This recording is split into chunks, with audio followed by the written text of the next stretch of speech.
মা কি কৰিছা? মাংস বনাইছো।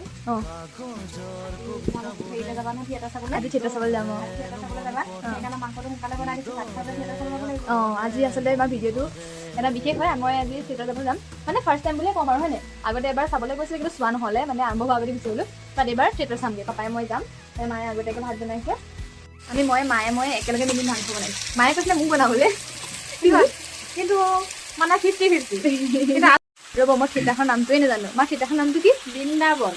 অ'কে, বৃন্দাবন থিয়েটাৰ চাবলৈ যাম। আজি বহুত ধুনীয়া হ'ব থিয়েটাৰখন। হয় নি? ইয়াতে দুটা পিঁয়াজ দিছোঁ, খাবলৈ বহুত টেষ্টি হয়। আপোনালোকে এবাৰ দি চাবচোন, খাই কেনেকুৱা পায়।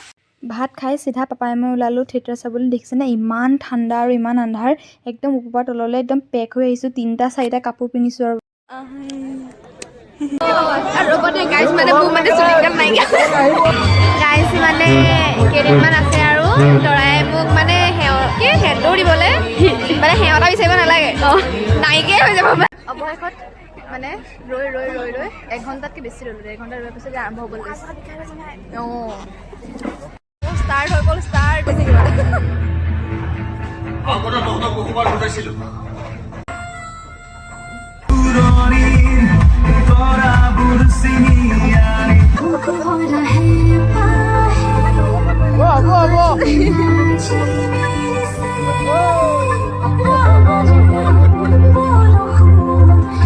থিয়েটাৰখন আধা চাই গুচি আহিব লগা হ'ল, কাৰণ পাপাৰ এফালে যাবলৈ আছিলে। যিমানখিনি চালোঁ সিমানখিনি চাই বহুত ভাল লাগিলে। বহুত ঠাণ্ডা দেই। Bye bye.